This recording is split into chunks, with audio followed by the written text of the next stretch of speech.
Assalamualaikum warahmatullahi wabarakatuh. Perkenalkan, saya Afriana, CGP Angkatan 11, Kabupaten Lampung Tengah dari SMP PGRI 1 Bandar Surabaya.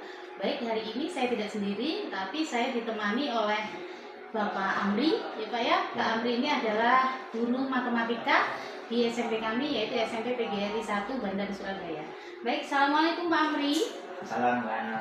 Baik, bagaimana kabarnya Pak Amri? Alhamdulillah sehat Bu. Alhamdulillah. Baik. Baik Pak Amri, hari ini kita dengan percakapan, yaitu percakapan praobservasi ya Pak Amri ya. Sebelumnya nanti kita akan amati jalannya proses pembelajaran yang akan Pak Amri lakukan di kelas, seperti itu. Atau sebelum saya melakukan proses supervisi kelas, betul ya Pak Amri? Baik. Adapun tujuan dilakukannya supervisi akademik ini, Pak Amri, adalah untuk mengetahui dan mengevaluasi jalannya proses pembelajaran yang akan Bapak lakukan. Seperti itu. Dan mengapa hari ini kita melakukan percakapan praobservasi, yaitu sebagai persiapan awal sebelum nanti Pak Amri melakukan pembelajaran agar lebih siap, kemudian lebih percaya diri seperti itu, sehingga dapat memberikan pembelajaran yang lebih baik bagi murid-muridnya Pak Amri, seperti itu Pak Amri. Nah, ada beberapa pertanyaan yang akan saya tanyakan kepada Pak Amri, gitu ya Pak ya. Pertanyaan yang pertama yaitu tujuan pembelajaran apa sih yang akan Bapak capai di dalam pembelajaran Bapak nanti? Untuk tujuan pembelajaran sendiri, karena materinya itu menyangkut tentang fungsi kuadrat ya Bu ya, di materi yang kedua. Jadi saya punya tujuan bahwa siswa itu bisa memahami dan bisa menyelesaikan permasalahan terkait dengan fungsi kuadrat, kemudian menggambar grafik fungsinya, seperti itu. Betul. Baik, jadi tujuan pembelajarannya adalah memahami terkait fungsi kuadrat ya Pak ya, seperti itu. Baik. Kemudian pertanyaan yang selanjutnya yaitu bagaimana sih area pengembangan yang ingin Bapak capai atau ingin Bapak lakukan di dalam pembelajaran itu nanti? Kalau untuk area pengembangan sendiri, saya ingin siswa itu pengembangannya kognitifnya Bu. Kognitifnya lebih memahami tentang fungsi kuadrat, ya namanya matematika ya Bu ya. Kalau kognitifnya itu masih kurang, tentunya nanti pemahaman lainnya juga akan berkurang. Gitu ya Pak ya, jadi area pengembangan secara kognitif yang Bapak lakukan di dalam pembelajaran Bapak nanti. Baik, kemudian pertanyaan selanjutnya Pak Amri, yaitu pertanyaannya bagaimana sih rancangan pembelajaran yang akan Bapak terapkan di kelas nanti? Contohnya mungkin dari strategi pembelajarannya itu apa, atau model pembelajarannya, atau metode pembelajarannya, itu strateginya itu seperti apa yang akan Bapak lakukan? Kalau untuk strategi pembelajarannya sendiri, saya lebih sering menggunakan model pembelajaran ekspositori, yaitu pembelajaran guru menjelaskan materi, kemudian setelah materi dijelaskan selesai, dilanjutkan dengan pemberian contoh-contoh soal. Gitu. Kemudian juga dibarengi atau disertakan juga seperti visual learningnya, karena di materi ini tentunya kalau kita menambahkan visual atau penggambaran tentang grafik menggunakan media yang lain-lain itu lebih bisa dipahami. Begitu, baik. Jadi strategi pembelajarannya itu yang akan diterapkan adalah ekspositori ya Pak ya. Baik, ekspositori. Baik, pertanyaan selanjutnya Pak Amri, kemudian bagaimana dengan media pembelajaran yang akan Bapak gunakan nanti di kelas? Kalau untuk media pembelajaran sendiri, saya menggunakan beberapa Bu. Yang pertama menggunakan LKPD, kemudian buku cetak, proyektor dan komputer ini saya gunakan karena nanti dalam menjelaskan materi saya menggunakan sebuah software ini software matematika yang digunakan untuk menggambarkan grafik itu sendiri. Software-nya namanya GeoGebra. Karena menurut saya software ini cukup menarik untuk pemahaman siswa itu sendiri terkait dengan materi yang akan disampaikan. Gitu ya Pak ya, baik. Nah, Baik Pak, jadi kira-kira kapan nih kita bisa ketemu dalam kegiatan observasi itu? Kira-kira Bapak ada di hari apa, bisa bersedianya, kemudian di kelas berapa, dan di jam berapa ya Pak kita? Insya Allah hari Selasa ya Pak. Hari Selasa. Hari Selasa jam ke-1 ke-2 di kelas 9B. Di kelas 9B ya Pak ya, baik, hari Selasa. Baik, kemudian nanti setelah Bapak lakukan observasi dan pembelajaran di kelas, kita juga akan mengadakan percakapan lagi ya Pak. Tapi Siap. percakapan yang terakhir yaitu percakapan tentang pasca observasi seperti itu. Baik Pak, tapi sebelum kita akhiri percakapan kita hari ini, ada satu pertanyaan lagi buat Bapak. Jadi pertanyaan saya Pak, apa sih yang Bapak dapatkan dari hasil percakapan kita hari ini itu apa ya Bapak dapatkan? Yang pertama grogi ya karena baru pertama kali ya, ya. pasti. Dan yang kedua juga pastinya tentunya juga harus persiapan diri gitu lah. Karena ya untuk memberikan yang terbaik Gitu ya Pak ya. Oke, baik. Baik Pak Amri, terima kasih atas waktunya dan sudah bersedia untuk berbincang-bincang dalam percakapan pasca pra-observasi ini ya Pak ya. Baik, sampai ketemu kembali di hari Selasa ya Pak ya. Di hari Selasa pada jam ke-1 sampai ke-2 di kelas 9B. Baik, terima kasih Pak Amri. Assalamualaikum. Baik, demikianlah percakapan kita hari ini bersama Bapak Amri, yaitu guru matematika dari SMP PGRI 1 Badan Surabaya. Sampai bertemu kembali pada kegiatan observasi kelas dan juga percakapan pasca wabarakatuh. Waalaikumsalam warahmatullahi wabarakatuh. Selamat pagi. Oke, saya absen dulu.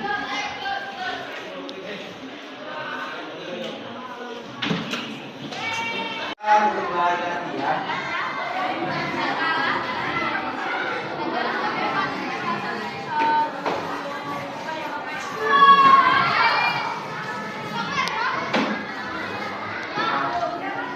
Mulai A, B, C.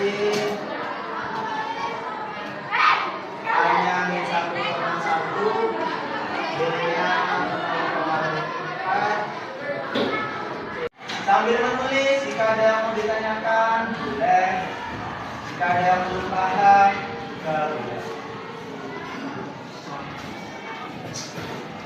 Di aplikasi GeoGebra ini, selain kita menggunakan grafik ini namanya grafik 2 dimensi, kita juga bisa menuliskan menggunakan grafik 3 dimensi penggambarannya. Kalau itu kita buat dari 3 dimensi gimana? Ya bisa saja. Y sama dengan X kuadrat plus X plus 1. Jadi grafik fungsi kuadrat itu ketika kita buat jadi 3 dimensi bentuknya seperti ini. Bentuknya seperti ini.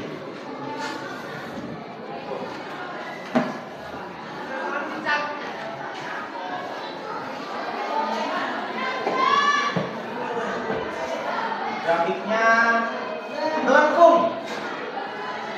Seperti pernahkah kalian melihat sebuah bendungan membangkit listrik? Bentuknya sama, melengkung. Kalau kita lihat dari atas, melengkung seperti itu. Kalau dari bawah,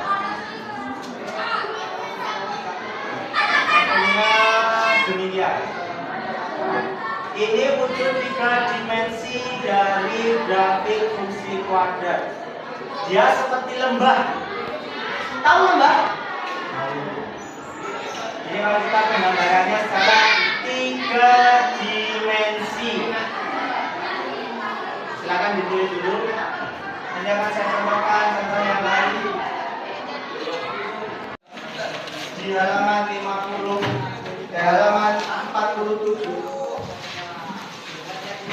Di halaman 47 itu ada 2 gambar, di mana gambar itu titik-titiknya ngawur. titik-titiknya tidak pasti. Apakah dia memotong ada di titik X, Y? Tidak. Tapi titik-titiknya ya agak necak dalam yang ngomong. Maka ketika ada 3 titik-titik yang seperti itu, rumus yang bisa kalian gunakan itu adalah Y sama dengan AX kuadrat plus BX plus C. Ini rumus yang bisa kalian gunakan. Nah, dengan rumus ini nanti yang akan kita cari, ingat, yang akan kita cari itu adalah nilai dari A, nilai dari B, dan nilai dari C. Kalau kemarin diketahui titik puncaknya atau sumbu X yang potong, itu rumusnya X1 dikurang X2, seperti itu. Kalau ini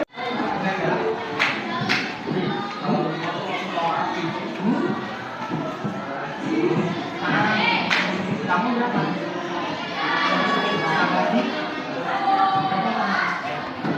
Ini. Baik, selesai. Karena waktunya sudah habis, silakan dilanjutkan di rumah, silakan diselesaikan di rumah. Kita akan bahas di pertemuan yang lain. Sekali ini saya bukan sekian, kita lanjutkan di pertemuan yang akan datang. Saya Iri, wassalamualaikum warahmatullahi wabarakatuh.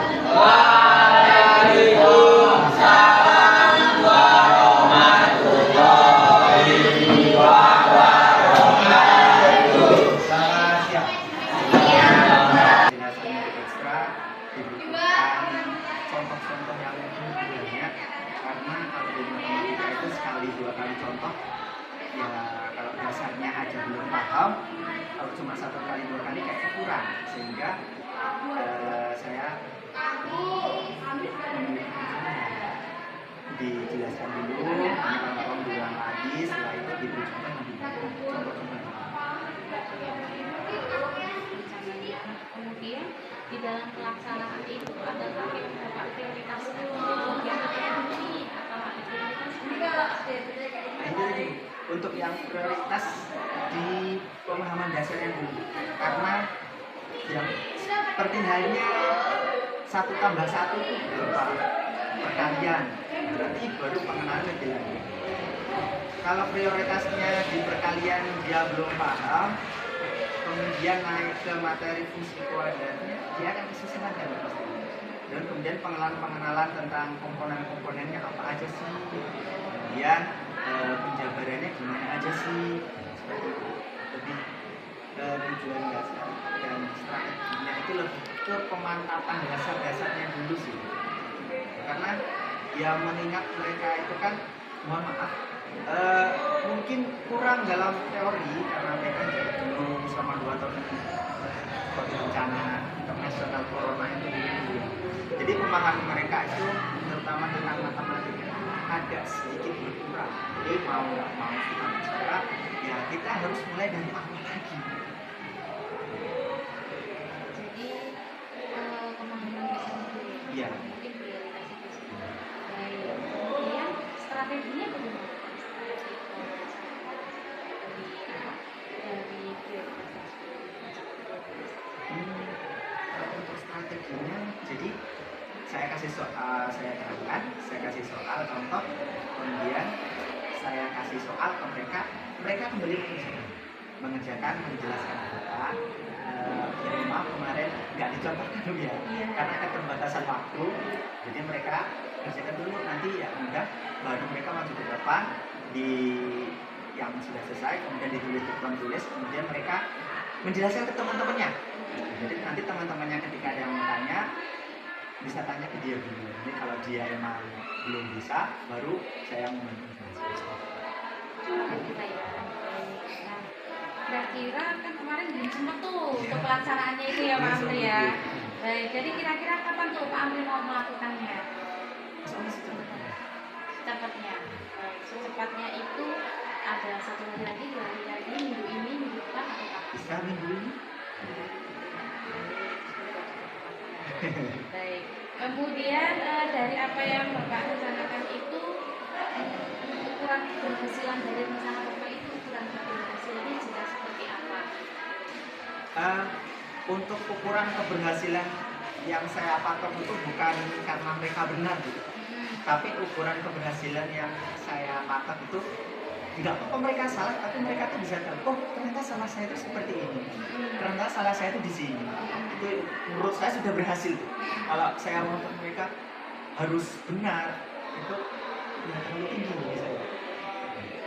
Yang penting mereka tahu dulu, saya ini salah loh, saya salah di mana? Oh ternyata di sini, terus itu seperti ini. Itu menurut saya sudah berhasil, menurut saya. Iya Pak ya, jadi ukuran keberhasilannya ya. Baik. Kemudian jika di dalam pelaksanaan pembelajaran Bapak tersebut ada gangguan seperti itu, nah cara mengantisipasi gangguan itu Bapak gimana sih caranya? Kalau untuk mengantisipasi gangguan, membuatnya Misalnya gangguan ada anak yang kurang termotivasi belajar, terus dia tidak mengikuti belajar dengan baik, mengganggu sekolah seperti itu. seperti itu. Untuk mengantisipasi anak-anak itu seperti itu. Kalau untuk mengantisipasi masalah seperti itu, biasanya dia saya panggil dulu, saya tanya dulu kenapa kok malah mengganggu.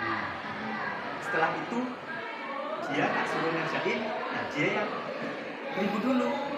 Bisa nggak bisa, tak suruh menjelaskan apa yang sudah saya tulis. Nanti kalau dia emang merasa belum bisa, tak suruh duduk lagi, tak suruh duduk. Saya ulangi. Selama ini seperti itu. Antisipasi seperti ini. Antisipasi, walaupun pasti nanti ketika balik ya kadang masih mengulangi lagi. Setidaknya mengulangi lagi. Oke. Masih ada beberapa pertanyaan lagi ya. Untuk pertanyaan selanjutnya, apa sih komitmen Bapak terhadap rencana aksi?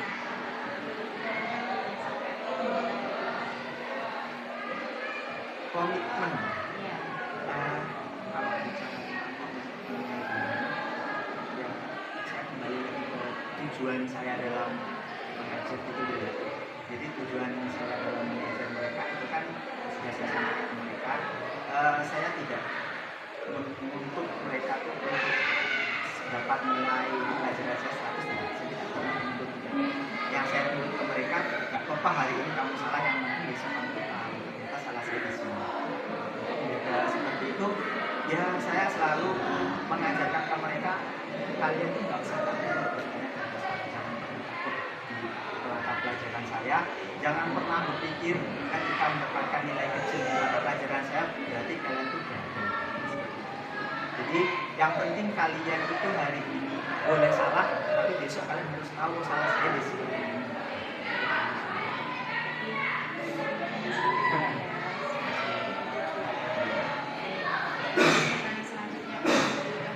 Siapa atau apa yang dapat membantu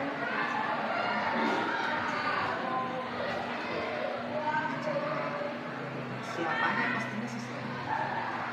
Karena ya kalau kita emang berkomitmen benar-benar tapi siswanya nggak bisa diajak nonton, kita juga susah. Ya kita mungkin bisa mengatur diri kita, anak-anak tapi pasti kalau komitmen awal kita itu hanya terpaku ke diri kita, ya namanya manusia pasti ada namanya jadi lelah. Iya.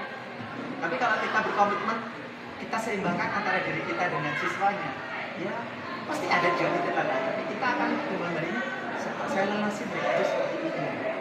Ya pinter-pinternya kita gimana sih cara kita itu untuk mengatur. Karena kan sebenarnya membuat mereka itu lebih ke iya sih Pak, seperti itu.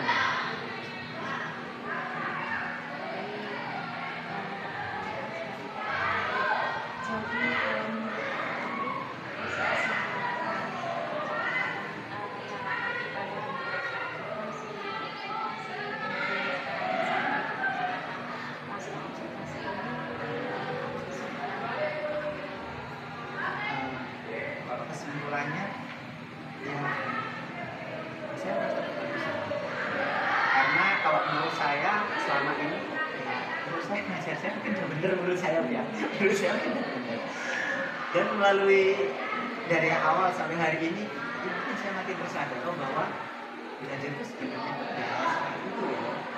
Seperti ini juga, harus seperti itu juga. Kita harus memberikan ini itu dan lain sebagainya. Mungkin sih. Apa sih yang merasakan perasaan bahwa itu Saatnya jam ke-6 dimulai. It's time to begin the sixth lesson. Kalau di awal-awal postingnya ya ada gugup-gugup gitu ya. Ya, ya karena kita ada kebiasaan kayak gini aja gitu. Setelah mengikuti ibu ya lebih senang aja sih karena pasti dapat ilmu baru. Enggak, ya sebenarnya nggak harus seperti itu, tapi paling nggak kita tahu lah apa namanya. Jadi kayak gini loh, maksudnya itu lebih nambah ilmu baru lah pokoknya. sebenarnya saya sudah cukup sering bicara ini. Ya, saya ucapkan terima kasih Santri atas waktunya, kesediaannya, waktu dari mulai percakapan observasi, kemudian dengan apa mengizinkan saya juga untuk mengobservasi kelasnya Pak Amri, karena kalau tanpa izin dari Bapak juga saya tidak bisa mengobservasi kelas juga kalau tidak diizinkan seperti itu.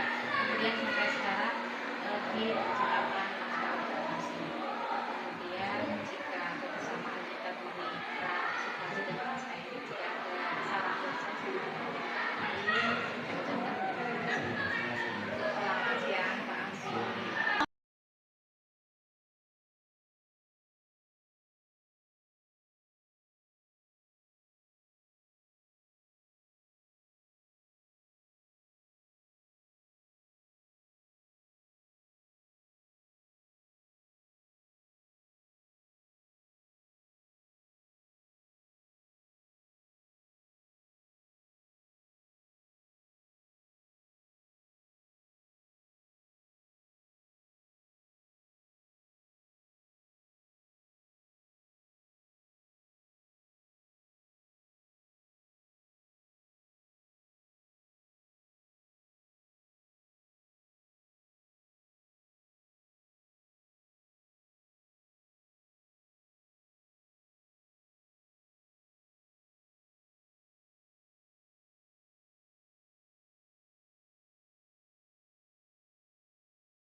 Jika ada yang belum paham, gabung.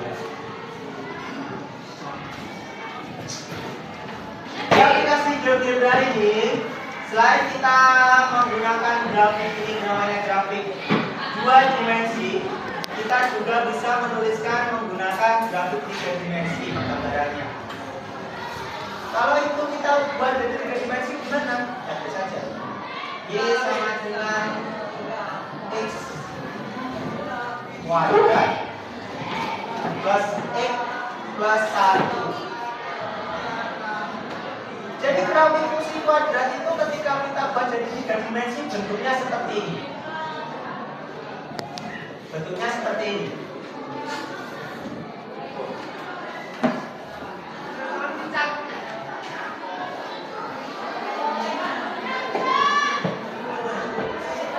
Grafiknya melengkung. Seperti pernahkah kalian melihat sebuah bendungan membangkit listrik? Bentuknya sama. Tuh, melengkung. Kalau kita lihat dari atas, melengkung seperti itu. Kalau dari bawah,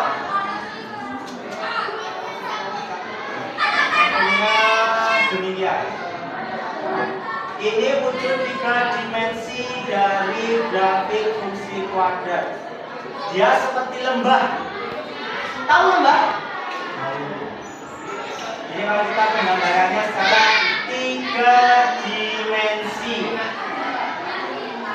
Silakan ditulis dulu. Nanti akan saya tambahkan contoh yang lain.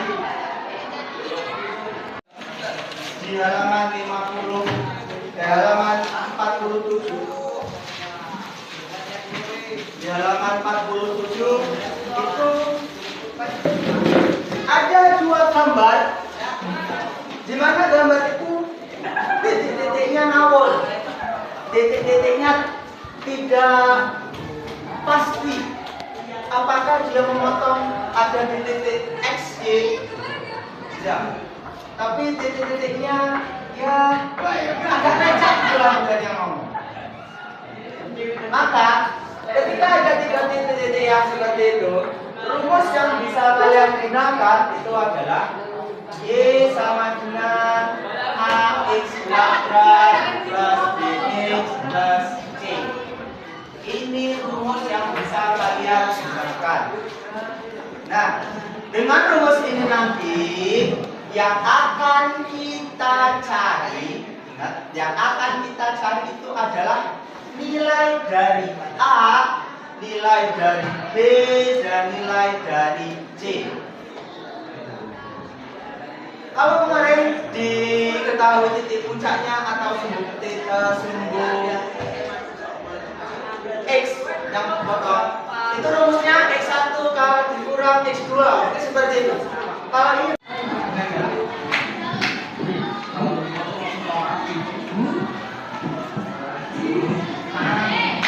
kamu berapa?